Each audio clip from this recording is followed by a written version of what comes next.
Bonjour, petite vidéo pour l'exercice 49, une aide à la résolution pour les prochains exercices.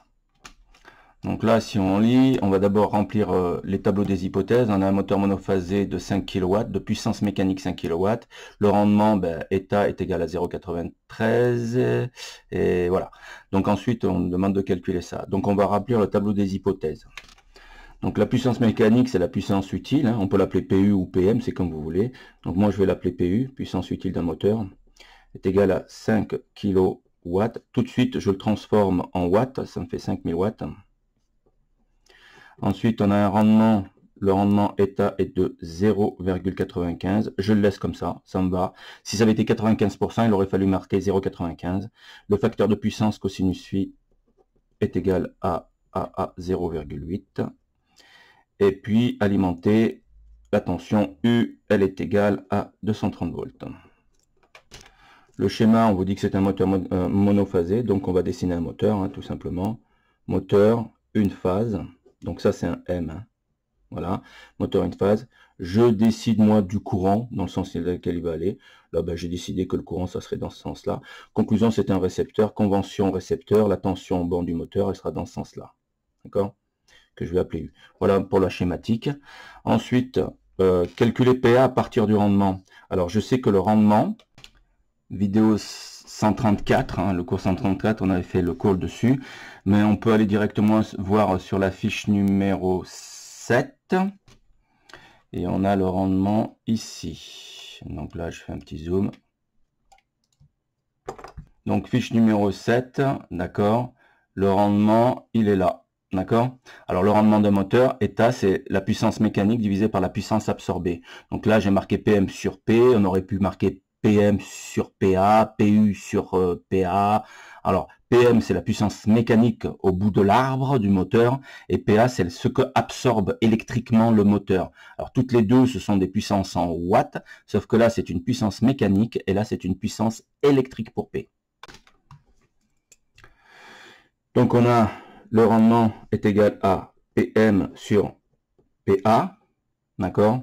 Donc transformation de formule, hein, avec en cours de co-intervention.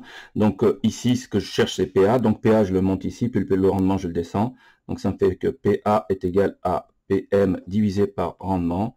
Alors le PM, alors soit on le met en watts, ce qui me fait 5000 divisé par le rendement 0,95. Et là, ça me donne un résultat. Après calcul, 5263 watts, il est là. D'accord? Je le coche. Alors maintenant, je vais continuer. On va chercher cette fois-ci I à partir de PA. Donc je sais que PA est égal à U fois I fois cosinus phi. Donc CF à revoir la fiche 7.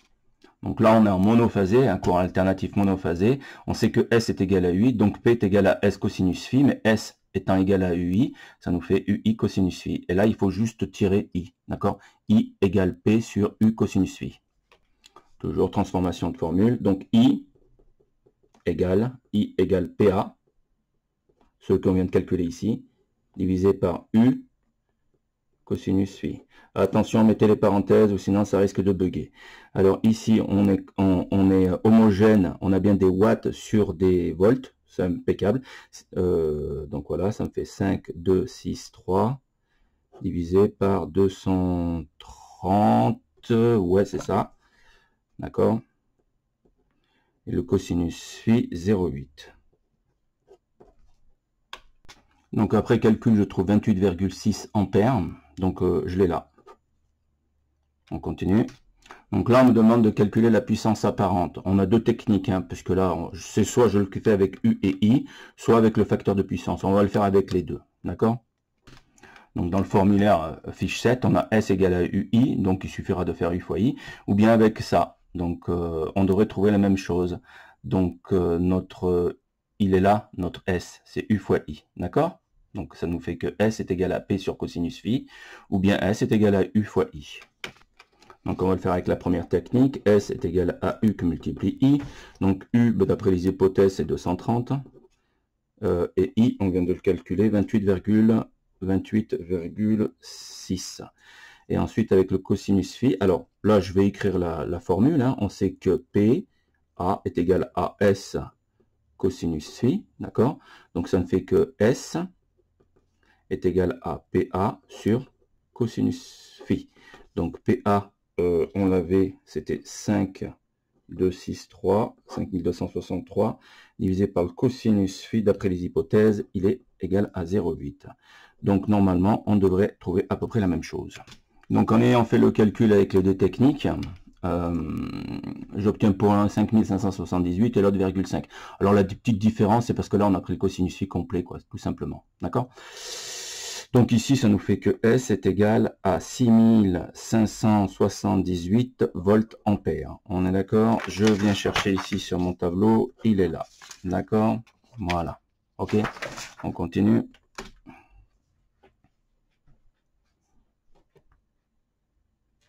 Donc pour calculer Q, on a plusieurs techniques, soit avec Pythagore, soit avec les rapports trigonométriques, soit en passant par le sinus et par la tangente. Alors pour information, fiche numéro 7, avec Pythagore, on a que Q est égal à S carré moins P carré. Donc vu qu'on a S et P, on peut le calculer. Ensuite, ici Q, on peut l'avoir avec cette formule-là, et puis avec celle-là. Donc on va faire le calcul avec les trois et on va regarder si ça donne à peu près la même chose. Donc la technique avec le théorème de Pythagore, je sais que S carré est égal à P carré plus Q carré. Donc c'est le triangle des puissances, hein, rappelez-vous. Hein. Donc là on a angle phi, là on a P, là on a Q, et là on a S. Donc l'hypoténuse au carré est égal à P carré plus Q carré. Donc voilà. Donc maintenant moi ce que je cherche c'est Q, donc ça me fait Q égale. Alors je le fais directement, c'était Q carré, ça me fait, j'envoie la racine carrée. La racine carrée de quoi? De S carré. Le P je le passe de l'autre côté, ça me fait S carré moins P carré. Donc là, si je fais mon calcul, ça va me donner quelque chose, on va voir. Ensuite, avec les rapports trigonométriques, on sait que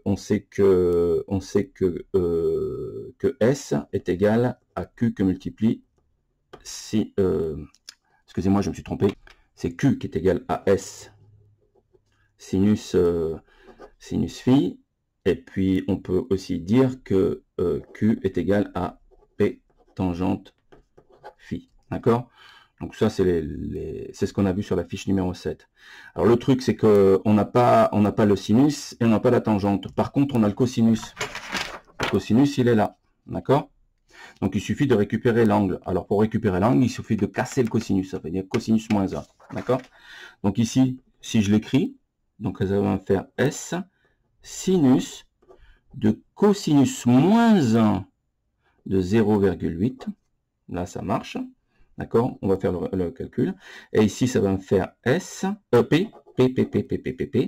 tangente de cosinus moins 1 de 0,8. Alors, pourquoi je prends le cosinus? Parce que c'est la seule ligne trigonométrique qu'on m'a donnée. D'accord? Alors maintenant, je vais faire les calculs et on va regarder ce que ça donne. Donc en faisant les calculs, je me suis aperçu que j'ai fait une petite erreur ici. Là, j'ai pas pris PA, mais j'ai pris PU. Alors PA, c'est pas 5000, c'est le calcul qu'on a fait précédemment, c'est 5263. Donc on va remarquer 5263. Alors ici 5263, bien évidemment au carré. Donc ça nous fait bien 6578 au carré, moins 5263. Bien la puissance absorbée électrique. Hein.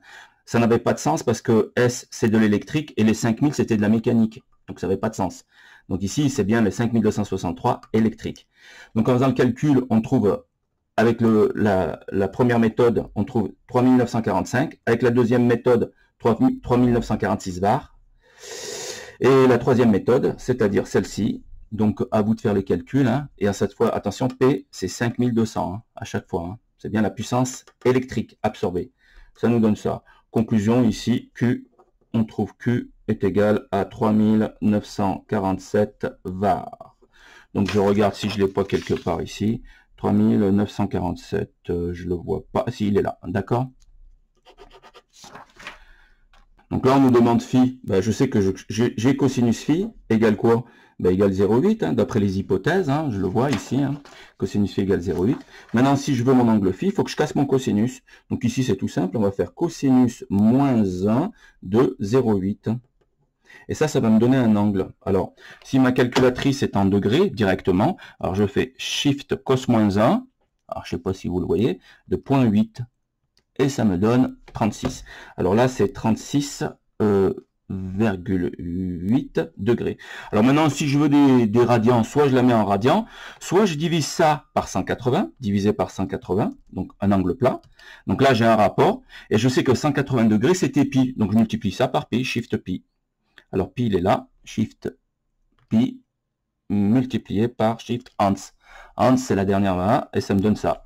Ça me donne un angle phi. Alors, phi, je peux le mettre à 36,8 degrés, ou bien phi égale 0,64 radians. Alors là, ce n'est pas demandé, c'est soit l'un, soit l'autre. Donc moi, je marquais phi est égal à 36,8 degrés. 36,8 degrés, je crois que c'est là. D'accord? Voilà, c'est terminé.